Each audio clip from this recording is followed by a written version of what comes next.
An invisible killer is sweeping the world. If it spreads unchecked, it's going to be a lot worse.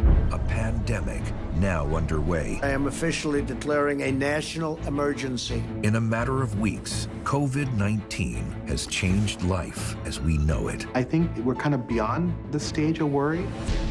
Worldwide, tens of thousands are dead, hundreds of thousands infected. And now, borders closed, schools shut down, cities on lockdown, and the global economy is at risk. The economy was moving along just fine, and this, boom, we get hit from the outside. Past the point of containment, the virus continues to spread.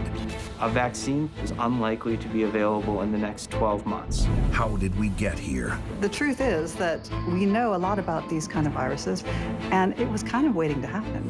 And when and how will this crisis end? We are in a real fog of war moment. The question is, how big is it going to be? How out of control is it going to get? There could be other diseases that will emerge in the future. This is not the last one.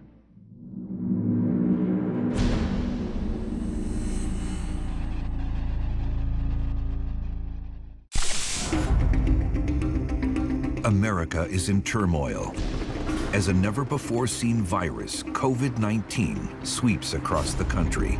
All 54 states, territories, and the District of Columbia have declared a state of emergency. As the nation reels from the rapid spread of the disease and the severe measures being undertaken to stop it, a shocking new reality sets in. We are 2 weeks or 3 weeks away from running out of the supplies we need most for our hospitals. It was like drowning on dry land. We direct a statewide order for people to stay at home. COVID-19 is thought to have crept into the U.S. through one man from Seattle just 2 months ago. But the story of this pandemic begins across the globe weeks before.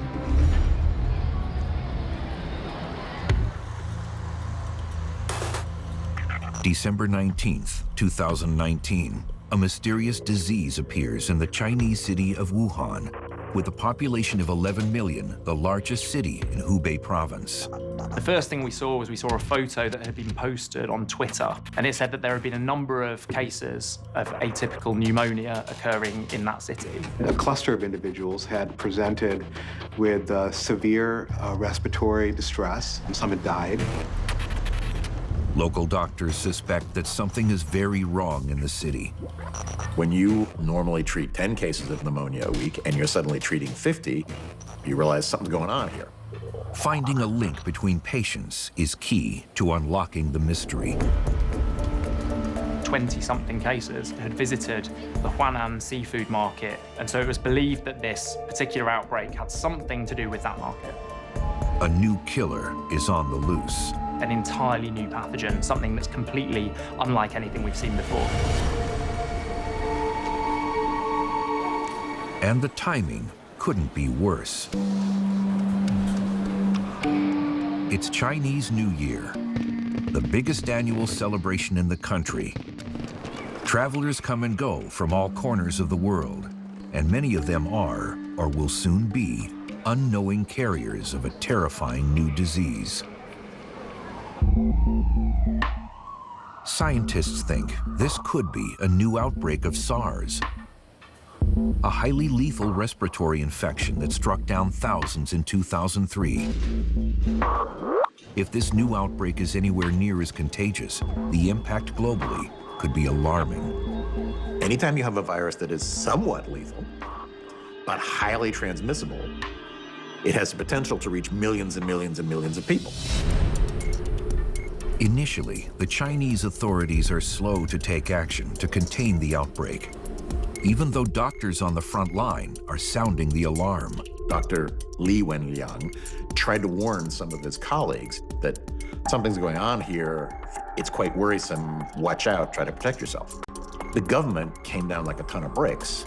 Dr. Li was told to shut up. He was actually arrested and threatened with imprisonment. China took a sort of nothing to see here attitude. But just 1 month after doctors first noticed symptoms, the outbreak is growing in intensity, with 201 cases and 3 deaths. The lack of action characterized the early stage of the response. But after January 20th, we saw the government start to step in.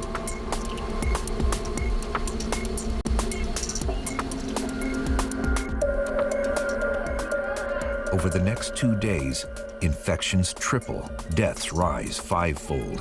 Things went crazy in China. A few weeks into the crisis, China's response is simple. Find every case, isolate them, stop the chains of transmission. Chinese authorities begin to lock down the city of Wuhan. They started to quarantine the entire Wuhan city, and that the quarantine measures also being expanded to the surrounding cities. But the virus continues to wreak havoc in Wuhan. People were queuing, lining up at hospitals trying to get treated. There were people in corridors. And there were, of course, reports of people who had died in their homes because they weren't allowed to go to the hospital. And there were a lot of scary images coming out in those early days. Wuhan, under siege, day 3. I'm taking a walk outside. American teacher Diana Adama documents the reality of life in Wuhan as the lockdown hits. Everything's closed. Everything. No shops are open. No more good food. There was this eeriness in the air, this feeling in the air. It just didn't seem normal. There were no cars at one point, and I'm on the edge of the city, but there was like nothing. This was half full before. Sunday morning, it hit me. What's going on? What's happening? What is this virus? Where did it come from? I went to hospitals looking for the foreign people. Sorry. As the Chinese authorities lock down the city of 11 million people, their strategy assumes that only a victim showing obvious symptoms like fever and a cough will spread the virus. This will turn out to be a serious error. The worst possible scenario is if you have people who are spreading virus, even though they don't have symptoms themselves. They don't know they're sick, so they don't know that they should self-isolate. They don't know that they should seek help. And there they are out in the community spreading the virus. As more cases begin showing up in other big cities in China, like Beijing, a city with roughly 20 million people, it's clear the strategy in Wuhan has failed. By January 19th, the virus is finally identified. It's a new type of what's called coronavirus, a varied group of viruses first identified in the mid-1960s, known to cause symptoms as simple as a common cold to very dangerous and deadly respiratory ailments. And now it's appearing throughout Asia, in Thailand, Singapore, Hong Kong, South Korea, and Japan, all countries within traveling distance of Wuhan. And it is about to reach America. On the 19th of January, in Washington State, a man, 35 years old, developed some worrying symptoms, took himself to his local doctor, and was ultimately diagnosed with the first case of coronavirus in the United States. 4 days earlier, he had returned from a trip to Wuhan. He insists he hadn't come into contact with anyone who was ill. Uncertainty about how the virus is transmitted continues to grow. And the U.S. is totally unprepared for the catastrophe that's about to unfold. We are in a real fog of war moment. The question is, how big is it going to be? How out of control is it going to get?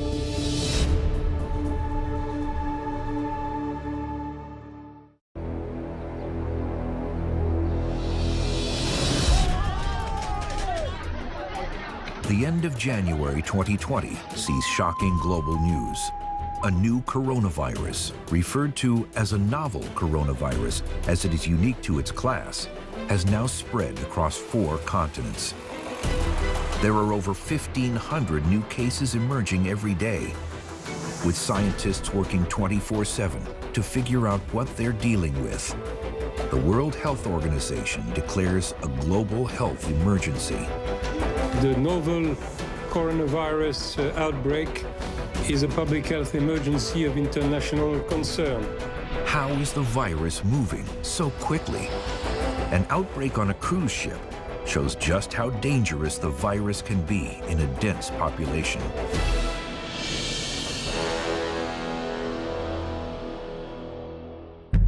In mid-January, the Diamond Princess cruise ship sails off from the Japanese port of Yokohama to Hong Kong. With 2,700 passengers and 1,000 crew members, Rebecca and Kent Frazier from the U.S. are among those sailing on the 14-day voyage, excited for the trip of a lifetime. We're enjoying the ports that we went into. We met a lot of really fun people on board and made some good friends. It was super fun. Another passenger is an 80-year-old man who leaves the boat in Hong Kong 5 days into the journey because he's ill. He is hospitalized and diagnosed with the disease, but the ship is already back at sea. On the advice of Japanese medical professionals, the ship is locked into quarantine for 14 days. They boarded the ship and went door to door, testing everybody's temperature. After 2 days of quarantine, a health screening reveals that Rebecca has the virus. We found out this morning that 41 more people had been tested positive for coronavirus, and come to find out that I was one of those 41 people. Within an hour, she is taken off the ship and placed in an isolation ward at a Japanese hospital. Yeah, fun times. So, anyway, this sucks. It will be a month before Rebecca is given the all clear and allowed to leave the hospital to rejoin her husband, Kent. USA.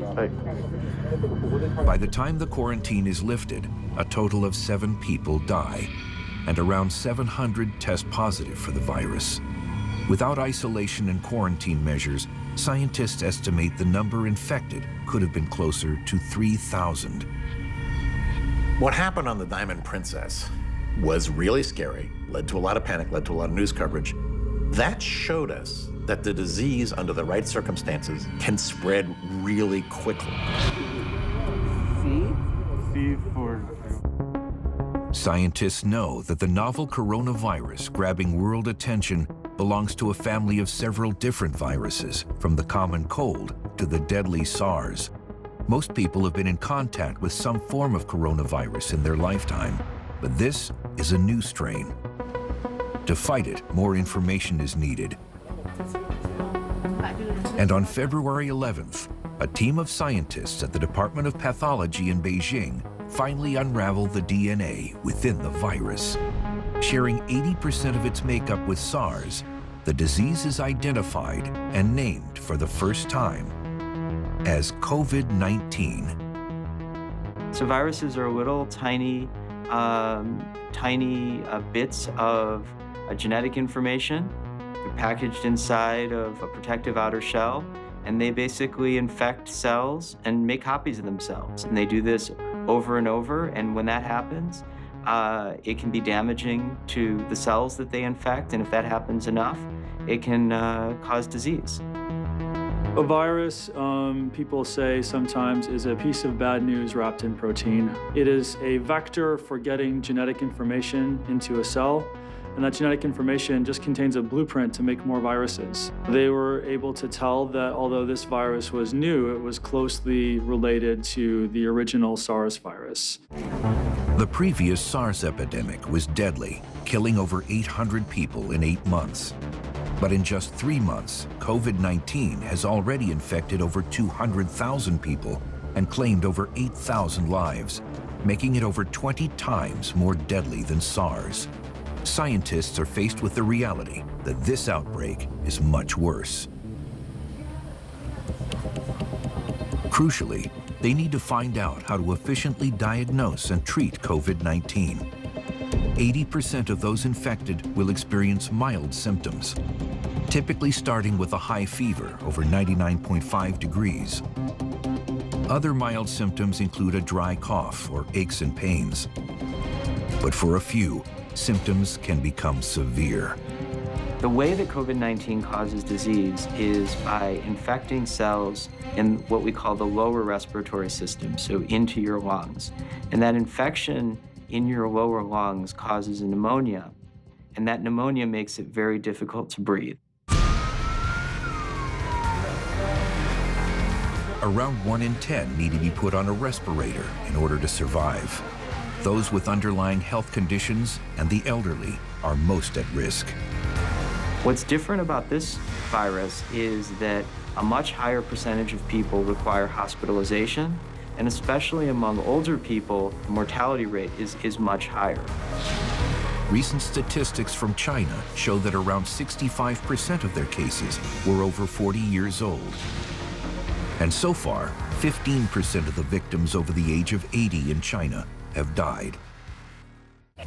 Causes of death from COVID-19 include respiratory collapse, shock, or multiple organ failure.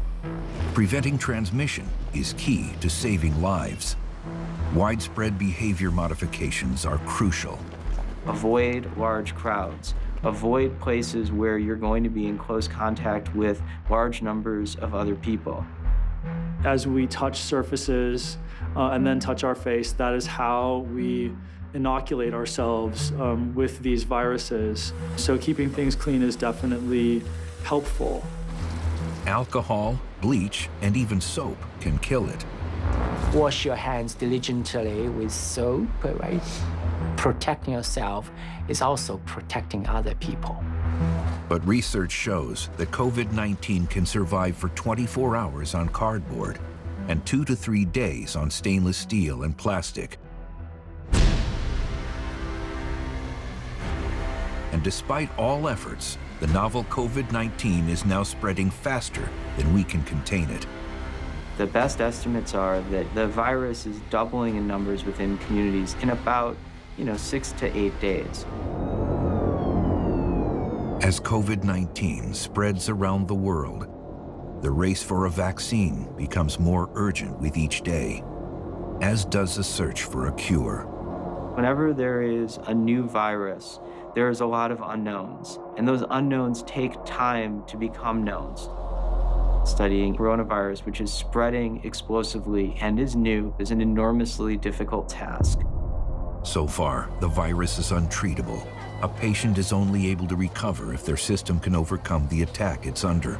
And like many viruses, COVID-19 is a formidable enemy. Respiratory viruses have one aim, that is to get inside a human cell and use it as a factory to make thousands or millions of replacement copies that will then spread onto new cells. So often the cells will literally blow apart as the virus is producing its millions of progeny. With viruses, it's much more challenging because mostly they use our own cells to make more viruses. And so they're using our own cellular machinery. We can't poison that without poisoning ourselves. This is not a bacterial disease. Antibiotics only work against bacteria, so antibiotics will not have any impact on COVID-19. For some in the scientific community, the seriousness of the situation is not a surprise. Truth is that we know a lot about these kind of viruses. We know about the outbreaks, but what we're really lacking is sufficient funding to contain them. And it was kind of waiting to happen. While many governments are slow to respond and coordinate, the international scientific community is not. So in the middle of January, when there started to be a surge of cases in China, I made a phone call to Tom Friedrich and some of my colleagues and said, do you think that we should study COVID-19? Basically, he was just like, yeah, let's do it.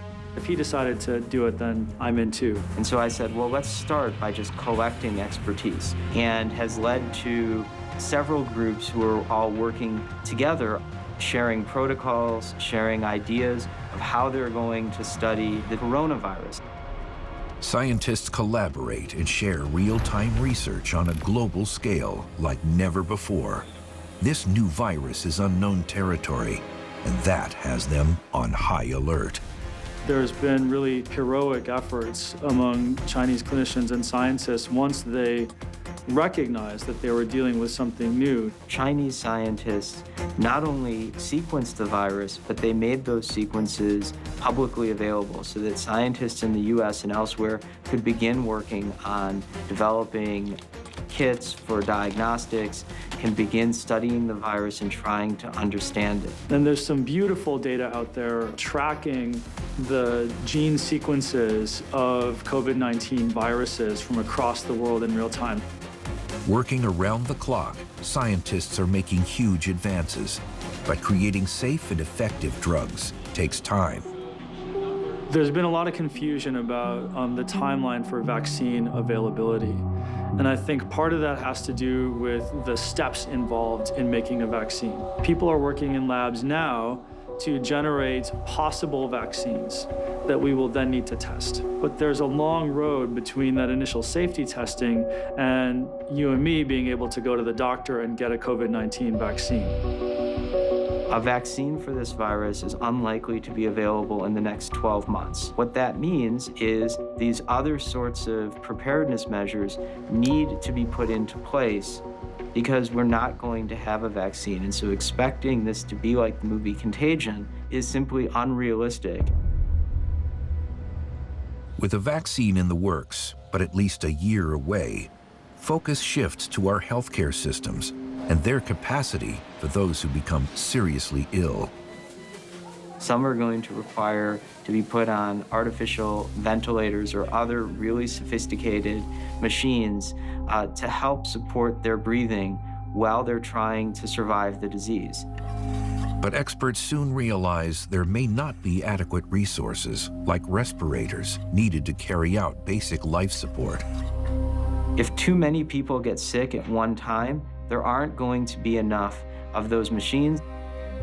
The case fatality rate of COVID-19 is going to depend on a lot of factors and may actually vary geographically depending on the demographic of people who get infected, the capacity of the healthcare system, the ability to test people and detect their infection. And so our goal there is to make sure that we slow down the progression as much as possible, to make sure that we don't overburden the healthcare system.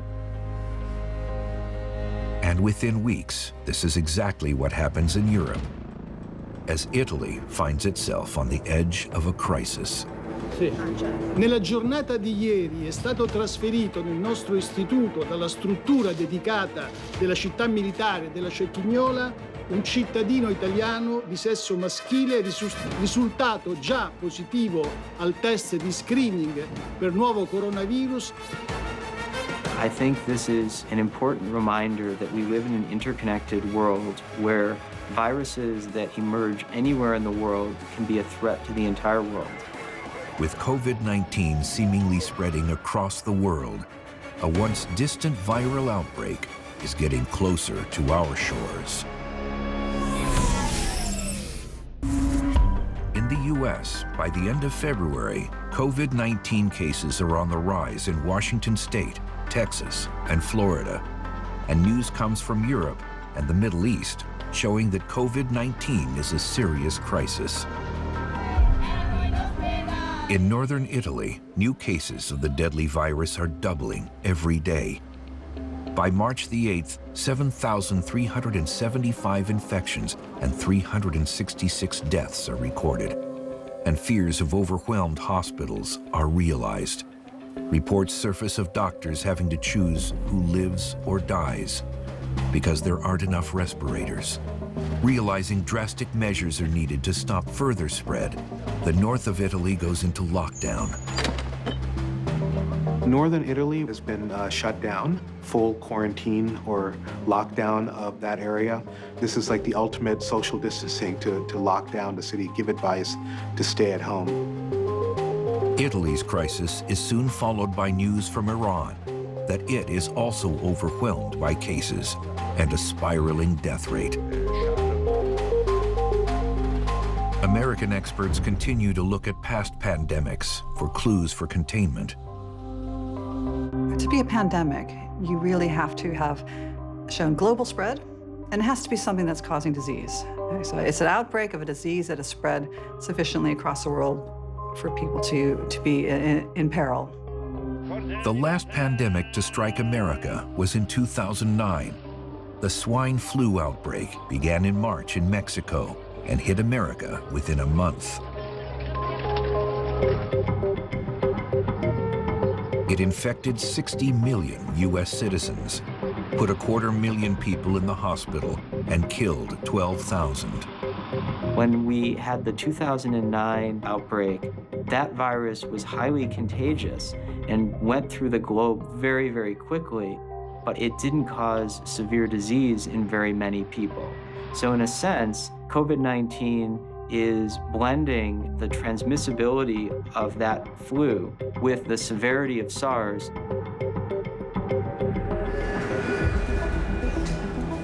The fact that COVID-19 is easily spread and so deadly makes it a major threat. Even taking public transportation could put you in the line of fire. You have necessity of transportation, but also wanting to create a barrier so you don't breathe in necessarily everything that's floating around. We define close contact as 6 feet, and if you're within 6 feet of somebody who's symptomatic, it's possible to contract the infection. The only thing that can slow the spread in our connected world is isolating those who are infected. To do that, tracking of the progress of the disease is essential. But is the United States prepared? In Washington state, there is a wake-up call. A nursing home reports an outbreak within its walls. None of the residents have been abroad. The virus is now spreading within their community. Care home or hospital is absolutely the worst place to be if a virus hits. These people have no immunity to the virus. It's a brand new virus. And this can predispose you to much, much worse disease. The nursing home staff appeal for virus test kits, but none are available. Starting in January, most of the world implements a test backed by the World Health Organization. But the U.S. Centers for Disease Control and Prevention insists on creating its own diagnostic test. The idea was get it out there as quickly as you can and don't worry about the fine print. In the old days, if you wanted to develop a diagnostic test for a disease, it has to go through months and months of testing. But some of the first tests made available in the U.S. are found to be faulty. So it's not surprising that early tests that were rushed out were not completely foolproof. If you look at the Washington state situation, estimates that that virus that cropped up eventually had been circulating for weeks undetected. By March 11th, 118,000 cases of COVID-19 have been found in 114 countries, and 4,291 people have lost their lives. The World Health Organization confirms a pandemic. Containment has already failed. There are cases on every continent except for Antarctica. The virus is spreading all over the world. Scientists tracking this increasingly global threat continue investigating its origins. During the 2003 SARS epidemic, scientists discovered bats in caves near the origin city were carrying a strain of coronavirus. They hypothesized that the virus made human contact through animal markets and mutated into SARS. In the family tree of coronaviruses, there are a lot of different bat coronaviruses, but there are only a few different human coronaviruses. Coronaviruses are ultimately bat viruses that find their way into humans. And sure enough, as Chinese scientists compare the original cases of SARS and the new coronavirus outbreak, there's a striking connection. The outbreak appeared to have originated in a wild food market where there are a lot of exotic animals. At the wet animal market in Wuhan, several exotic species are slaughtered on site, including bats. One particular species, belonging to the horseshoe bat family, is known to be infected with a particular strain of the coronavirus. The normal circulating strain in the bats probably isn't causing much of a disease, but when it reaches humans, that's when all havoc breaks out because it's in a new environment. It's not uncommon for a virus to cross between species. Over half of the world's known infectious diseases spread from animals to humans. In the 20th century, virus that infects monkeys and great apes in Africa, called simian immunodeficiency virus, or SIV, jumped into people and started an outbreak that became what we now know as HIV. It came from multiple species of monkeys and apes, but we know that there's lots of other species of monkeys in Africa that also have simian immunodeficiency viruses that don't infect humans and have not been shown to cause disease in people. So that underscores the fact that it does happen, and the consequences can be significant, but it doesn't happen all the time with every virus that could conceivably jump between species. Ebola is also thought to be an example of a zoonotic virus likely spread from bats. Viruses like this haunt our increasingly populated world. This new coronavirus, COVID-19, might create the full-blown pandemic scientists have long predicted. We have to treat every epidemic as if it's the big one, and this might actually be the big one.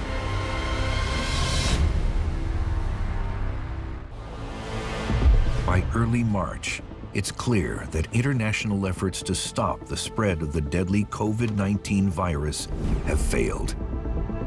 For a virus that started in one province of China, in a matter of weeks, it now spans all 6 continents. Identifying the cases through diagnostic testing is essential for managing and ultimately stopping the outbreak. But the United States testing strategy lags behind other countries like South Korea and Singapore. The diagnostic test is pretty much the main weapon in our arsenal to prevent onward spread. You need to identify who's been exposed, you need to trace all their contacts, and everybody has to be tested very quickly. In the U.S., a severe shortage of tests early on means that important weeks are lost. As the CDC finally approves a reliable test kit, the White House attempts to reassure the country. Anybody right now and yesterday, anybody that needs a test gets a test. They're there. They have the test. But with demand high, there are test shortages around the country. At the beginning of March, the U.S. had the lowest rate of coronavirus testing per capita of any developed country. It's a huge failure. The situation in the United States was really inexcusable and highly counterproductive and extremely dangerous. Because tests are in such short supply, the criteria to get one is stringent. When you can't diagnose, you don't know who's going to fall sick, that's a bad news story. It's been a little slow scaling it up, testing only people who have had contact with somebody who's traveled and with symptoms or traveled themselves to a high-risk country. So there probably are people who are infected and we're not aware of their infection. We are more prepared now, but we're still not as prepared as we need to be. If we're not talking about containing a pandemic, I think we're talking about mitigating its severity. The United States is in the early phases of this epidemic. It's clear that the testing has not been as extensive as in other countries. So we're now seeing outbreaks, and I am sure that this is only going to continue. I think this is just the very beginning of the curve for the United States. We don't really know what's going to happen, but I would predict a lot more cases in the coming weeks. Uncertainty about the spread of the disease triggers panic. As sickness spreads, factories and businesses around the world feel the effects. Workers become sick. Governments mandate store and restaurant closures. And the global and U.S. economies face brutal consequences. We have not seen anything like this in modern times. COVID-19, I think, is a stress test for the global economy in a lot of ways. Most systems are built for a reasonable range of scenarios. COVID-19 is not necessarily within that range. The international stock markets are quick to react. On March 12th, the Dow Jones suffers its single biggest drop since 1987's Black Monday. This could result in a public health 9/11, where no matter how many cases we have, we're going to see effects on the economy and on society that are going to be much larger than the impacts of the virus itself. Supply chains from China begin to shut down. And the travel sector soon feels the stress as the panicked public cancels vacations and business trips. Airlines announce route cancellations, and the industry is forced to seek $50 billion in financial aid from the U.S. government. Travel and tourism sector is 10% of the global economy. And it's not just 10%. So for every $1 spent in travel and tourism, another 72 cents of economic activity is generated. So it has big indirect effects. The coronavirus fallout is suddenly felt at the most local level. Within a 48-hour period, colleges are closed, festivals and conferences are canceled, businesses shift to work from home, and as experts issue warnings to avoid crowds, shoppers and diners stay home. You're going to see more business failures, rapid rise of the unemployment, and that could lead to a serious global recession. In an attempt to curb the economic decline, the Trump administration announces plans to send relief funds to every household. But supply chain concerns mean that money may not be able to secure the medicine and supplies needed to survive this pandemic. What happens with this viral infection is that the lung gets damaged, and then you're susceptible to bacterial, what we call secondary or super infections, which can be treated with antibiotics. But if you can't get them because of the disrupted supply chain, then that patient's likely to die. U.S. pharmaceutical firms, they don't have more than like 3 or 4 months of supply, in terms of stock. We are already facing this potential shortage. According to FDA, one drug is already a supply shortage problem. A new era of uncertainty and panic descends upon the world. With no timeline for when it will all end and what life will be like when it does. The question is, will banks put a pause on loans? Will your landlord put a pause on rent? Then we really just have to basically survive our life in our homes, not spreading the infection. And then when somebody pushed play again on the economy, we would all go back to exactly how we were before. But no one yet knows what lies ahead with this pandemic.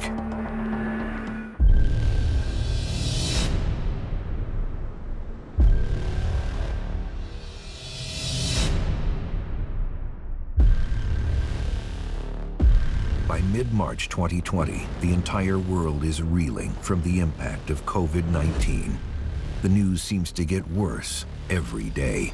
I think that it would be a mistake to think that whatever happens in our country and the rest of the world, that it will be over in a couple of weeks. Is it too late to prevent the virus from running its course? It's going to take a while for people to resign to the fact that we are now living with a new strain of a virus that we don't have a vaccine for yet. Efforts to contain the virus thus far seem to have failed. Official estimates predict a worst case of 70 to 80% of the American population becoming infected. With a 1 to 2% fatality rate, that could mean almost 6 million Americans may die.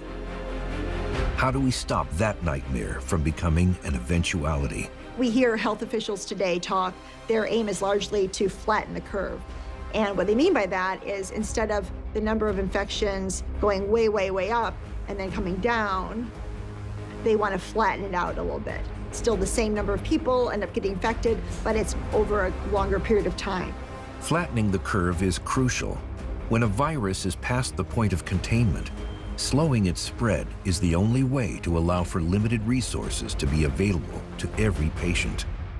Among the people who are hospitalized, some of them are going to need really advanced intensive care unit support. There's not going to be enough doctors and people trained to support those individuals. And so if we can spread the disease out over several months, we give everyone the best chance of having access to those machines and access to that advanced support. Today, I am officially declaring a national emergency. Two very big words. The action I am taking will open up access to up to $50 billion. To flatten the curve, dire measures are enacted across the U.S. Schools are closed, athletic seasons canceled. In some states, bars and restaurants are shuttered. Per our mayor's request, we will be closed until further notice. We deeply care and respect the well-being of our community. All over the country, people are heeding warnings to radically change their daily lives.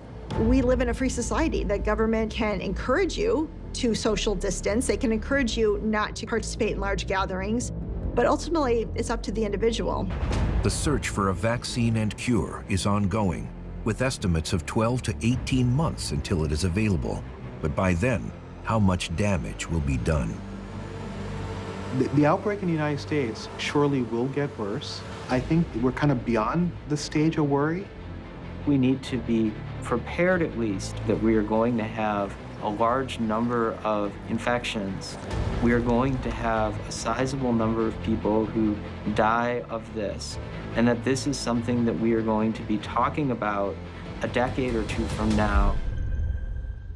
Scientists and medical doctors are doing everything they can, and there's a glimmer of hope.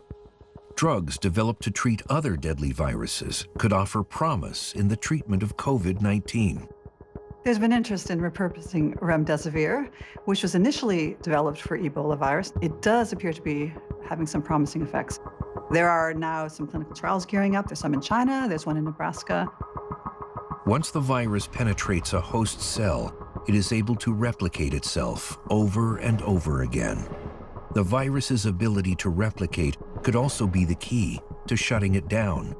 Drugs like remdesivir are designed to disrupt the virus at the molecular level, break up this replication process, and relieve the worst effects of the disease. They're called chain terminators. They prevent the virus from extending the blueprint and making lots and lots of copies. So if you don't have copies of your genetic material, you can't make copies of the virus, and they're just dead in the water. For Dr. Anthony Fauci, National Institutes of Health lead on the White House Coronavirus Task Force, drug trials like these offer hope. Therapeutics. There are a number of antiviral drugs that are being tested, which means that we will know reasonably soon whether it works. And if it does, we will then have an effective therapy to distribute. Americans and humans in general are resilient and adaptive. We will get through this. And now it's our time. We must sacrifice together because we are all in this together and we'll come through together. This outbreak accomplishes nothing else. It should be to remind people how fearsome these sorts of diseases can be. Even with this unprecedented effort, there's still so much we don't know. We don't know if we will control this outbreak and that will be the last we ever see of COVID-19, or it may establish itself in the human population as influenza viruses have. And we have no idea right now just what might happen.